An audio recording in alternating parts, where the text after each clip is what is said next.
भगवान शिव कहते हैं, हे पार्वती, अब मैं 7वें अध्याय का महात्म्य बतलाता हूँ, जिसे सुनकर कानों में अमृत राशि भर जाती है।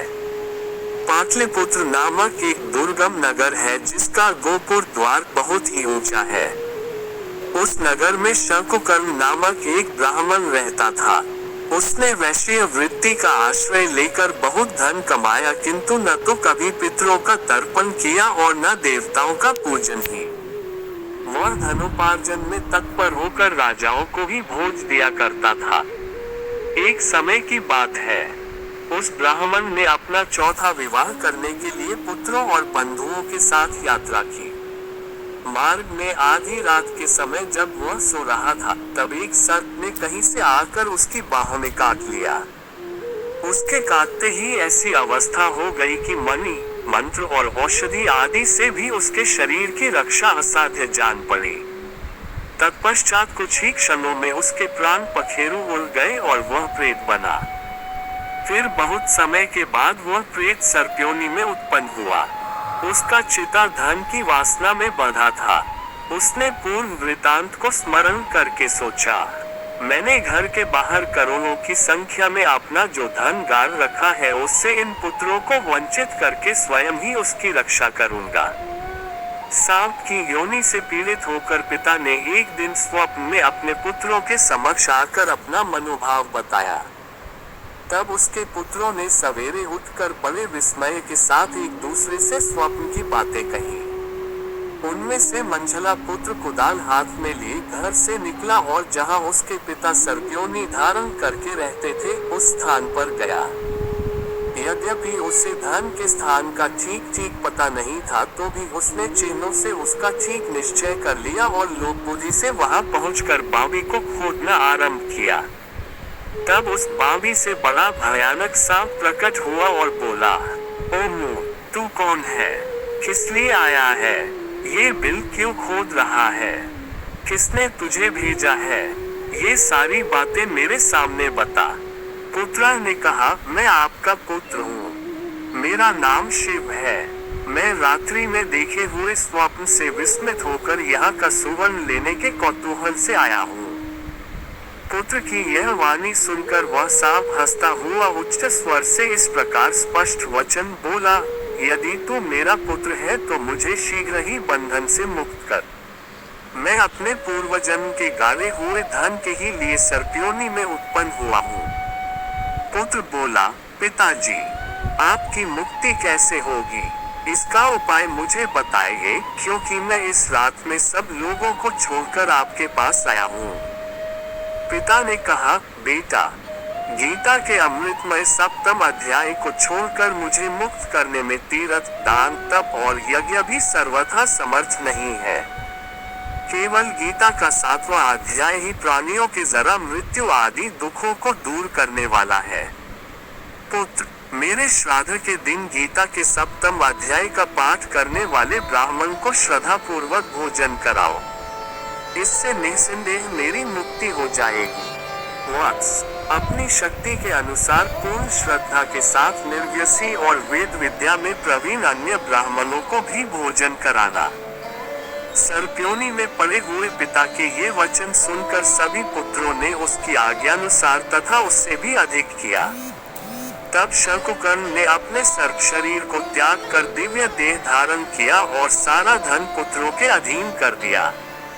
पिता ने करोड़ों की संख्या में जो धन उनमें बांट दिया था, उससे वे पुत्र बहुत प्रसन्न हुए।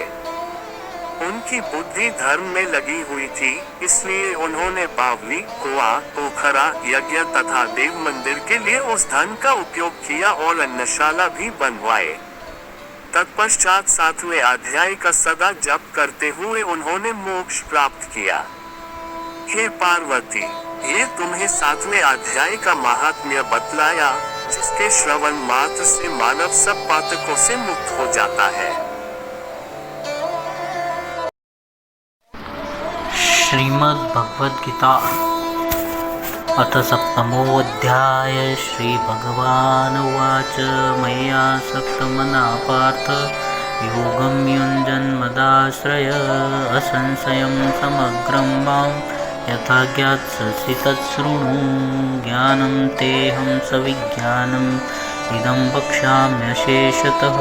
यज्ज्ञात्वा नेह भूयो अन्यज्ज्ञातव्यम् अवशिष्यते। मनुष्याणां सहस्रेषु कश्चिद्यतति सिद्धये। यततामपि सिद्धानां कश्चिन्मां वेत्ति तत्त्वतः। भूमिरापो नलो वायु खं मनो बुद्धिरेव च। अहङ्कार इतीयं मे भिन्ना प्रकृतिरष्टधा। अपरेयमितस्त्वन्यां प्रकृतिं विद्धि मे परां। जीवभूतां महाबाहो ययेदं धार्यते जगत्। एतद्योनीनि भूतानि सर्वाणीत्युपधारय।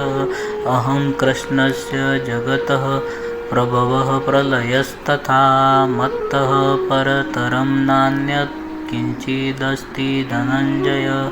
मयि सर्वमिदं प्रोक्तं सूत्रे मणिगणा इव। रसोऽहमप्सु कौन्तेय प्रभास्मि शशिसूर्ययो। प्रणवः सर्ववेदेषु शब्दकै पुरुषं दृशु। पुण्यो गन्धप्रत्यां च तेजश्चास्मि विभावसौ। जीवनं सर्वभूतेषु तपश्चास्मि तपस्विषु। बीजं मां सर्वभूतानां विद्धि पार्थ सनातनम्। बुद्धिर्बुद्धिमतामस्मि तेजस्तेजस्विनामहम्। बलं बलवतां चाहं कामरागविवर्जितं। धर्माविरुद्धभूतेषु कामोऽस्मि भरतर्षभ। ये चैव सात्विका भावा राजसास्तामसाश्च ये। मत्त एवेति तान् विद्वि न त्वहं तेषु ते मयि। त्रिभिर्गुणमयैर्भावैरेभिः सर्वमिदं जगत्। मोहितं नाभिजानाति मामेभ्यः परमव्ययम्। देवी एषा गुणमयी मम माया दुरत्यया। मामेव ये प्रपद्यन्ते मायामेतां तरन्ति ते। न मां दुष्कृतिनो मूढा प्रपद्यन्ते नराधमा। माययापहृतज्ञानाम् आसुरं भावमाश्रित। चतुर्विधा भजन्ते मां जनाः सुकृतिनोऽर्जुन। आर्तो जिज्ञासुरर्थार्थी च ज्ञानी च भरतर्षभ। तेषां ज्ञानी नित्ययुक्त एकभक्तिर्विशिष्यते। प्रियो हि ज्ञानिनोऽत्यर्थम् अहं स च मम प्रिय। उदारा सर्व एवेते ज्ञानित्वात्मेव मे मतम्। आस्थितः स हि युक्तात्मा मामेवानुत्तमां गतिम्। बहूनां जन्मनामन्ते ज्ञानवान् मां प्रपद्यते। वासुदेवः सर्वमिति स महात्मा सुदुर्लभः। कामैस्तैस्तैर्हृतज्ञाना प्रपद्यन्ते अन्यदेवता। तं नियमास्ताय प्रकृत्या नियता स्वया। यो यां तनुभक्त श्रद्धयार्चितुमिच्छति। तस्य चलां श्रद्धां तामेव विदधाम्यहम्। स तया श्रद्धया युक्तस्तस्याराधनमीहते। लभते च तत्कामान् मयैव विहितान् हितान्। अन्तवतु फलं तेषां तद्भवत्यल्पमेधसां। देवान् देवयजो यान्ति मद्भक्ता यान्ति मामपि। अव्यक्तं व्यक्तिमापन्नं मन्यते मामबुद्धय। परं भावमजानन्तो ममाव्ययमनुत्तमं। नाहं प्रकाशः सर्वस्य योगमाया समावृतः। मूढोऽयं नाभिजानाति लोको मामजमव्ययं। वेदाहं समतीतानि वर्तमानानि चार्जुन। भविष्याणि च भूतानि मां तु वेद न कश्चन। इच्छाद्वेषसमुत्थेन द्वन्द्वमोहेन भारत सर्वभूतानि सम्मोहं सर्गे यान्ति परं तप येषां तन्तगतं पापं जनानां पुण्यकर्मणां ते द्वन्द्वमोहविनिर्मुक्ता भजन्ते मां दृढव्रता जरामरणमोक्षाय मामाश्रित्य यतन्ति ये ते ब्रह्म तद्विदुः कृष्णम् अध्यात्मं कर्म चाखिलं साधिभूतादिदेवं मां साधियज्ञं च ये विदुः प्रयाणकालेऽपि च मां ते विदुर्युक्तचेतसः। ॐ तत्सदिति श्रीमद्भगवद्गीतासु उपनिषत्सु ब्रह्मविद्यायां योगशास्त्रे श्रीकृष्णार्जुनसंवादे ज्ञान श्रीमद्भगवद्गीता 7वां अध्याय। श्री भगवान बोले, हे पार्थ, मुझ में अनन्य प्रेम से आसक्त हुए मन वाला और अनन्य भाव से मेरे परायण होकर योग में लगा हुआ, मुझको संपूर्ण विभूति बल ऐश्वर्यादि गुणों से युक्त सबका आत्म रूप जिस प्रकार संशय रहित जानेगा उसको सुन। मैं तेरे लिए इस विज्ञान सहित तत्वज्ञान को संपूर्णता से कहूँगा कि जिसको जानकर संसार में फिर कुछ भी जानने योग्य शेष नहीं रहता है। हजारों मनुष्य में कोई एक मेरी प्राप्ति के लिए यत्न करता है और उन यत्न करने वाले योगियों में भी कोई ही पुरुष मेरे परायण हुआ मुझको तत्व से जानता है। पृथ्वी, जल, तेज, वायु तथा आकाश और मन, बुद्धि एवं अहंकार, ऐसे यह 8 प्रकार से विभक्त हुई मेरी प्रकृति है। यह 8 प्रकार के भेदों वाली तो अपरा है, अर्थात मेरी जड़ प्रकृति है। और हे महाबाहो, इससे दूसरी को मेरी जीव रूपा परा अर्थात चेतन प्रकृति जान कि जिससे यह संपूर्ण जगत धारण किया जाता है। हे अर्जुन, तू ऐसा समझ कि संपूर्ण भूत इन दोनों प्रकृतियों परा अपरा से उत्पन्न होने वाले हैं और मैं संपूर्ण जगत की उत्पत्ति तथा प्रलय रूप हूँ तथा संपूर्ण जगत का मूल कारण हूँ। हे धनंजय, मुझसे भिन्न दूसरा कोई भी परम कारण नहीं है। यह संपूर्ण सूत्र में मणियों के सदृश मुझ में गुथा हुआ है। हे अर्जुन, जल में मैं रस हूँ, चंद्रमा और सूर्य में प्रकाश हूँ, संपूर्ण वेदों में प्रणव ओंकार मैं हूँ, आकाश में शब्द और पुरुषों में पुरुषत्व मैं हूँ, पृथ्वी में पवित्र गंध और अग्नि में मैं तेज हूँ, संपूर्ण भूतों में मैं जीवन हूँ अर्थात जिससे वे जीते हैं वह तत्व मैं हूँ तथा तपस्वियों में तप मैं हूँ। हे अर्जुन, तू संपूर्ण भूतों का बीज सनातन बीज यानी कारण मुझे ही जान। मैं बुद्धिमानों की बुद्धि और तेजस्वियों का तेज, श्रेष्ठ, आसक्ति और कामना से रहित बलवानों का बल अर्थात सामर्थ्य मैं हूँ और सब भूतों में धर्म के अनुकूल अर्थात शास्त्र के अनुकूल काम मैं हूँ। और जो भी सत्वगुण से उत्पन्न होने वाले भाव है और जो रजोगुण से तथा तमोगुण से उत्पन्न होने वाले भाव है उन सबको तू मेरे ही से होने वाले हैं ऐसा जान, परंतु वास्तव में उनमें मैं और वे मुझ में नहीं है। गुणों के कार्य रूप सात्विक, राजसिक और तामसिक इन तीनों प्रकार के भावों से यह सारा संसार मोहित हो रहा है। इसलिए इन तीनों गुणों से परे मुझ अविनाशी को वह तत्व से नहीं जानता।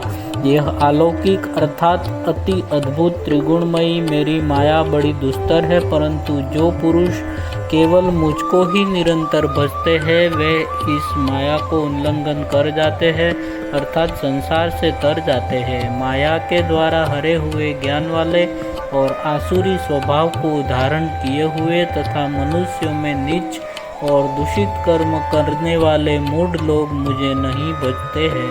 हे भरतवंशियों में श्रेष्ठ अर्जुन, उत्तम कर्म करने वाले अर्थार्थी, आर्त, जिज्ञासु और ज्ञानी ऐसे 4 प्रकार के भक्तजन मुझे भजते हैं।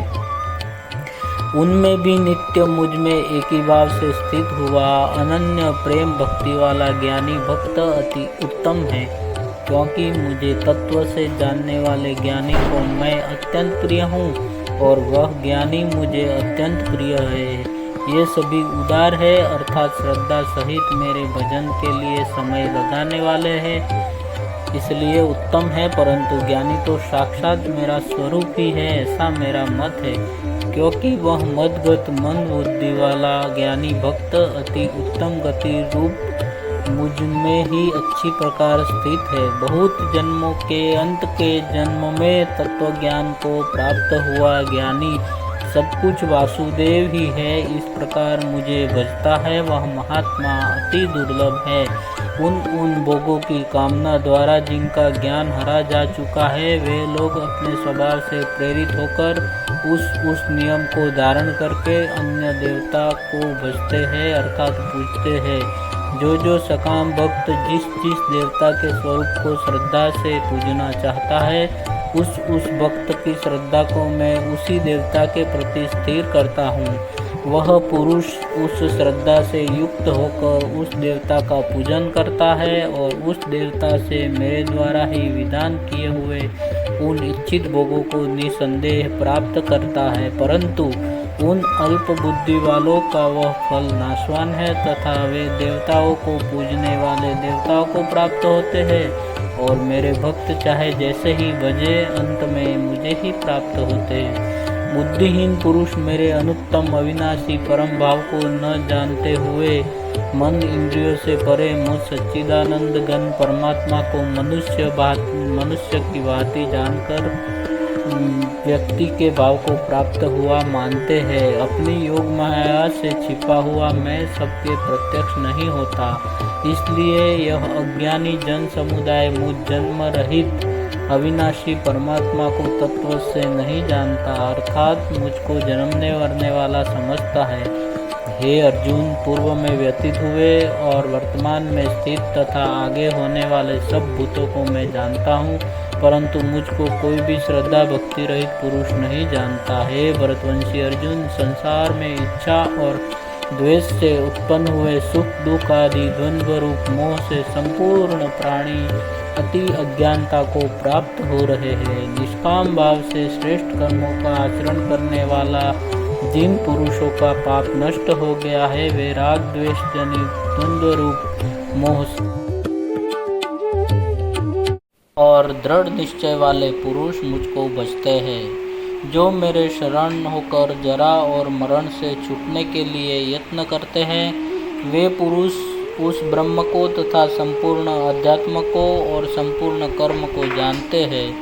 जो पुरुष अधिभूत और अधिदैव के सहित तथा अधियज्ञ के सहित सबका आत्मरूप मुझको अंतकाल में भी जानते हैं, वे युक्त चित्त वाले पुरुष मुझको ही जानते हैं अर्थात मुझको ही प्राप्त होते हैं। ओम तत्सत इति।